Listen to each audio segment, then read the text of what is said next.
614,000. That's the number of bridges in the U.S. 47,000 of them are structurally deficient.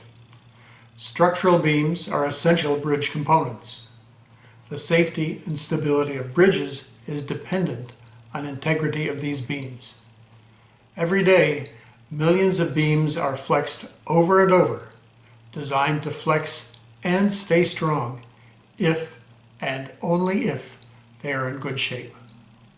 I am Dr. Douglas Anderson, and I have a new way to detect if these beams are in good shape. The old way is to inspect them, but that's expensive and not on often and can miss defects.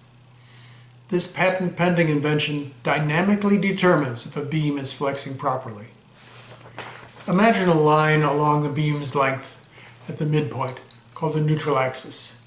When you flex a beam, the material on one side of the neutral axis is in compression and the other side is in tension. If the beam is intact, the neutral axis stays put during flexing. If the beam is damaged, the neutral axis is displaced.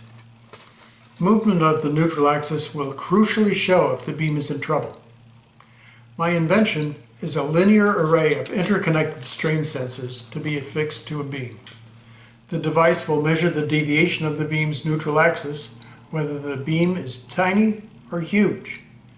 The gauge adds together readings of strain taken on either side of the neutral axis.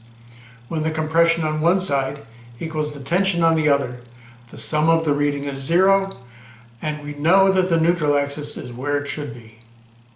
If the reading isn't 0, the neutral axis has moved and indicates that the beam has been compromised. Target markets include departments of transportation, bridge designers and contractors, and other companies that design beams for bridges, as well as for buildings, airplanes, and more. I am a team of one, a PhD geophysicist with 50 years experience in the use of strain gauges.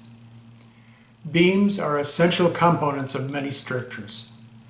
Assessing damage to a beam prior to failure is critical. This device can provide early warning of changes to a beam's integrity without additional monitoring. Thank you.